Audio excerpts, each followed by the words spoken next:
The world works completely differently from the way people are trained to believe, you see, especially the folk down below, the masses of people, who are always taught that everything in the world is their fault. It's your fault that the wars going on, because of overpopulation, you know. If you let your owners, who own your universities, as well as your politicians and your media, all sides of media, all kinds of media, they own them all, folks, if you haven't figured out. And it's amazing how they just want you to willingly give up your right to exist and determine your own future as far as possible. They can't, they've been trying for you to say, okay then. You get up one morning and say, okay, that's it then. I'll give you my whole life, do with it what you want. You know? I mean, I must admit, they have folk who are so screwed up today and on various antipsychotic drugs and things, which make them psychotic, that literally they find making decisions for themselves is an awful, scary thing. And it's an awful burden having to make your own decisions, you see.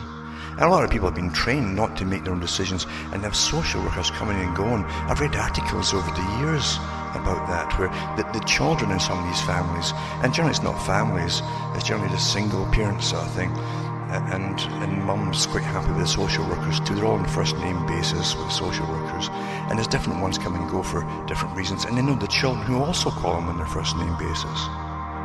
And they see them as an extension of their family. If it wasn't for the governments, they just couldn't exist, you see. Because they're all their family, they're all their friends, that's how they see them. It's astonishing.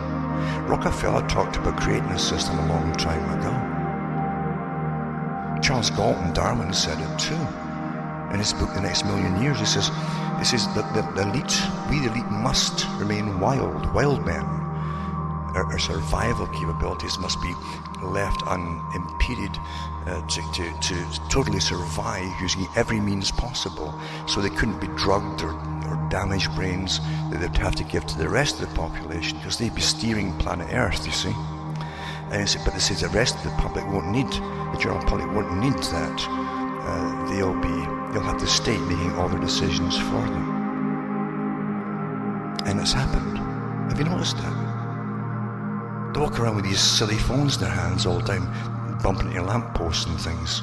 Some of them even drive with them in their hands, playing games with them, and they're driving over people.